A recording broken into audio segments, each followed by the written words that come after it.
Esse assunto, essa discussão, ela tinha que acontecer, se não fosse hoje, em outra reunião, em outra sessão. Mas a gente não podia ficar sem comentar, sem falar, sem discutir aqui o lado A, o lado B. A gente tem que puxar essa discussão. E eu fico mais feliz ainda, vereador Sargento Alberto, que a Vossa Excelência, que foi um candidato que não foi feliz na votação, mas veio aqui à tribuna, na manhã de hoje, dizer publicamente, e eu sinto que a Vossa Excelência coloca com suas palavras uma abertura de conversação. Você foi feliz quando disse que o Ministério Público, que outra casa dos poderes fiscalizadores, a gente sabe que o Ministério Público tem um poder muito maior do que o nosso. Ele fiscaliza não somente no âmbito municipal, como estadual. A gente temos responsabilidade municipal. A Vossa Excelência está enganada, Excelência. O Ministério Público não tem poder mais do que o nosso.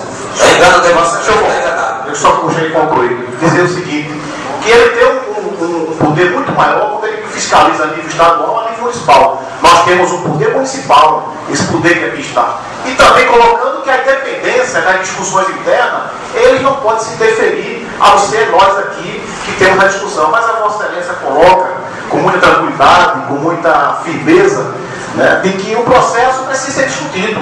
Nós precisamos discutir isso. Nós precisamos discutir porque isso cabe a nós.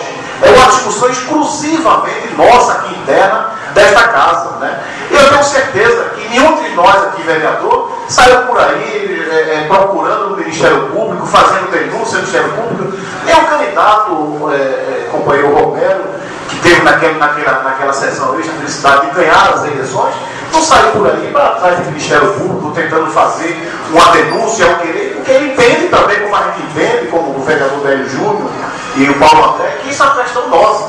Então, presidente, só para concluir, presidente, gostaria que a Vossa Excelência revesse aqui a discussão de todos que passaram aqui nessa tribuna, inclusive do nosso orador Sargento Alberto, para que a gente possa ter, na verdade, uma discussão ampla, mas que a coisa seja respeitada, que a gente possa discutir internamente, que traga, na verdade, chegamos a um denominador comum, que seja o bem aqui nesta casa, na mesa, para que a gente possa continuar unido nessas discussões. Muito obrigado.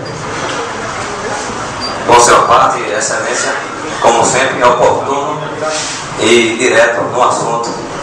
Antes de começar a continuidade do meu